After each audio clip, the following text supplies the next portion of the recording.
گے اور میں بدعت پہ زور کیوں دے رہا ہوں؟ حسن بصری کہا کرتے تھے جو بدعتی کے ساتھ بیٹھ ہی جاتا ہے اللہ اس کے دل سے نور کو کھینچ لیتے ہیں.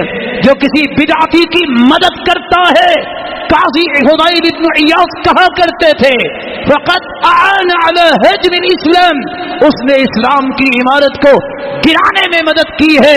اور میں کیوں زور دے رہا ہوں؟ ان اللہ احتجز احتجب احتجر التوبہ عن كل صاحب بدعہ. بدعتی کی توبہ ہی قبول نہیں اللہ فرماتے، اللہ دیکھنا بھی پسند نہیں کرتے. حسن بصری فرماتے ہیں حتی یدعها، بدعتی جب تک بدعت چھوڑ نہیں دیتا اس وقت تک اس کی عبادت کیا، اس کی توبہ ہی قبول نہیں.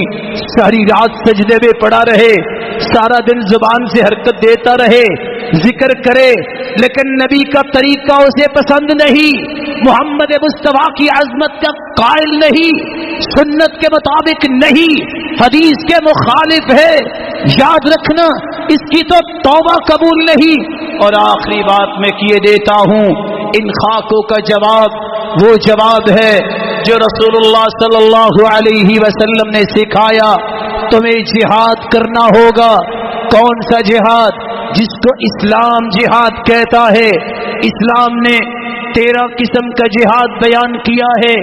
اللہ کے رسول صلی اللہ علیہ وسلم کے جہاد کی بابت ابن القیم لکھتے ہیں آپ نے 13 درجے کا جہاد کیا.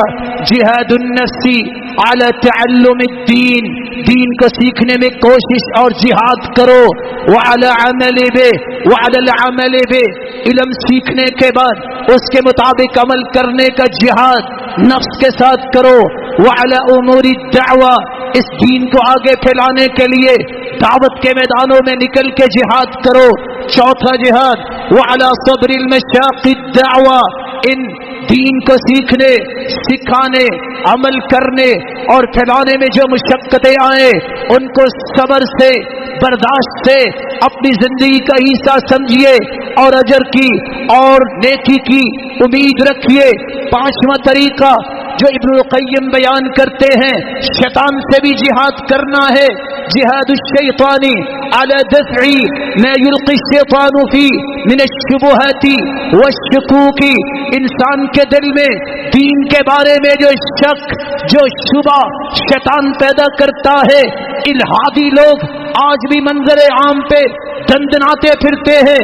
ان شبہات کو دل سے نکالنا، دین پر اعتماد، دین پر یقین کرنا، یہ دل کا جہاد ہے، شیطان سے بھی جہاد ہے. اور چھٹا جہاد علی دفع ما یلقی الشیطان فی قلب المؤمن من الشہوات، دل میں غلط خواہشیں، شہوتیں پیدا شیطان کرتا ہے، ان کو کریٹ کے نکال دینا یہ جہاد کا چھٹا حصہ ہے. امام ابن القیم فرماتے ہیں اللہ کے رسول کا فرمان ہے جاہدو المشرکین، مشرکوں سے جہاد کرو.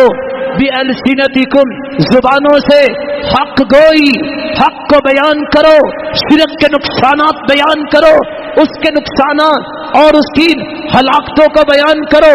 جاہدوا بِأَلْسِنَتِكُمْ وَأَمْوَالِكُمْ، اپنے مالوں سے جہاد کرو. وَأَيْدِيكُمْ، تمہیں اللہ نے طاقت دی ہے، حکومت کی سرپرستی میں اپنے فوج کے دست و بازو بنو.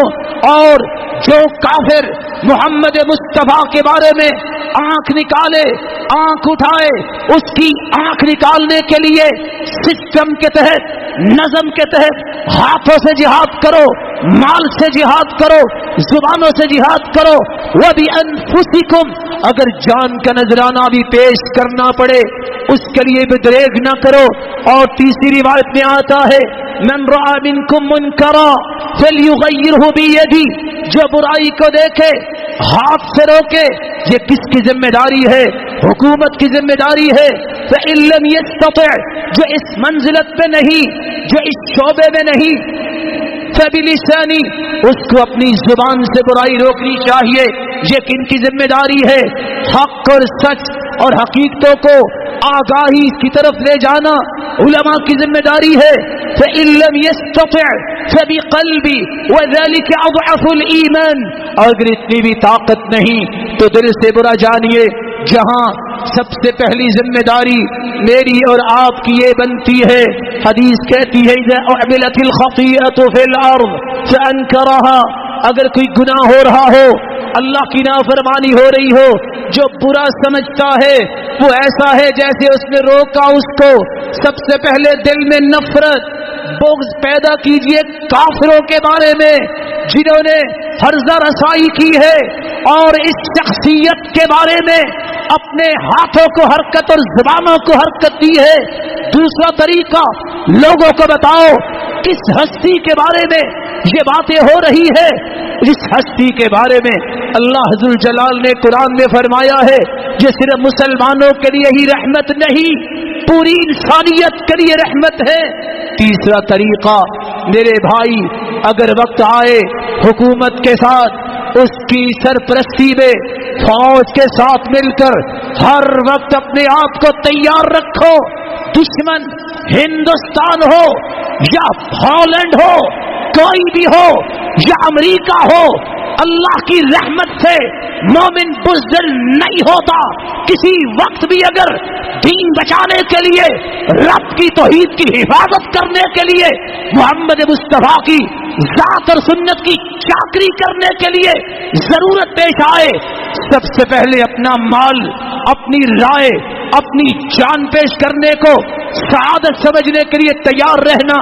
رب کے رسول کا فرمان ہے علیکم بالجہاد فإنه باب من ابواب الجنہ یذہب اللہ بہ الہم والغم. جہاد کو لازم پکڑو، یہ جنت کا دروازہ ہے، اس سے غم اور پریشانیاں دور ہوتی ہیں. لیکن کیسے لازم پکڑو؟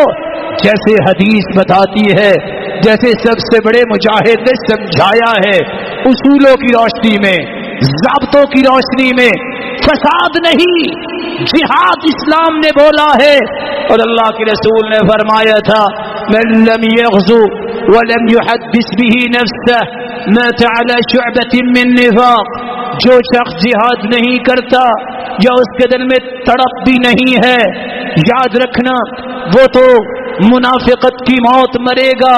رب تعالی ہم سب کو محفوظ فرمائے، اور ہمیں اس بات کی بھی امید واثق ہے جس کو اللہ نے زبان دی ہے، جس کو اللہ نے عہدہ دیا ہے، جس کو منصب دیا ہے، اس کو بھی اپنی ذمہ داری ادا کرنی چاہیے. حکومت کو بھی اور وزراء کو بھی اور عوام کو بھی علماء کو بھی اپنی اپنی ذمہ داری کو ادا کرنا یہ ایک ضروری امر ہے. اللہ ذو الجلال قیامت کے دن ہمیں اپنے محبوب کی رفاقت نصیب فرمائے اور اس کے دست شفقت سے حوض کوثر سے پانی پلائے.